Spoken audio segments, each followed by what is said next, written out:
katika pande mbili kama ilivyo michezo mingine ya ligi. Kuna maandalizi ambayo yanafanywa na upande wa klabu mwenyeji ambao kwa mchezo huu klabu mwenyeji ni Young Africans Sports Club, lakini kuna maandalizi ambayo yanafanywa na bodi ya ligi kuu Tanzania kama mwendeshaji na msimamizi wa ligi. Kwa hiyo kwa upande wetu sisi tunaendelea vizuri na maandalizi kama ambavyo tulitangaza tarehe ya mchezo. Naam. Sasa hivi tunaendelea na mambo mengine yanayohusiana na uratibu wa huo mchezo, na kwa upande wetu kila kitu kinakwenda vizuri. Na mnafuatilia kwa timu mwenyeji pia maandalizi yao yako namna gani? Najua hii si mechi ya upande mmoja, ni mechi ambayo inawaunganisha wote kwa pamoja, bodi ya ligi pamoja na timu mwenyeji. Of course maandalizi kwa upande wa klabu kwetu sisi kufuatilia yanaendeleaje sasa hivi ni mapema sana.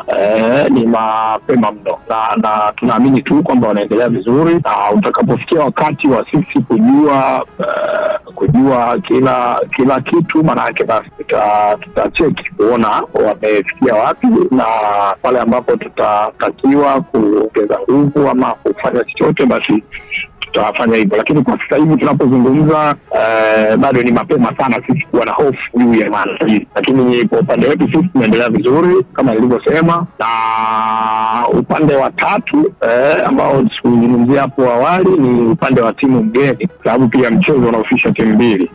Timu mgeni ambayo ni Simba Sports Club. Kwa hiyo tunaamini pia na wao wanaendelea na maandalizi yao kwa upande wao, bila shaka kila kitu kitakwenda sawa. Una neno gani kwa wadau wa soka ambao wanausubiri mchezo huu kwa hamu kubwa? Neno ni kuendelea kusubiri mchezo kama ambavyo ratiba imetangazwa, tarehe imetajwa ya mchezo, na wao kama wadau wale ambao wanajiandaa kushuhudia mchezo kwenye uwanja wa Benjamin Mkapa, basi waendelee na maandalizi yao kushuhudia mchezo huo. Lakini wapo ambao nadhani kwa sababu moja au nyingine watashindwa kuhudhuria mchezo uwanjani, wenyewe watashuhudia kupitia Azam TV, basi na wao wanaweza kuendelea na maandalizi yao kama ambavyo sisi waendeshaji na wasimamizi tunaendelea na maandalizi ya mchezo huo. Naam, ni Karim Boy Manda, afisa habari wa bodi ya ligi, akitueleza kuhusiana na maandalizi ambayo yameanza. Leo ni tarehe ngapi? Siku leo tarehe 2 hiyo.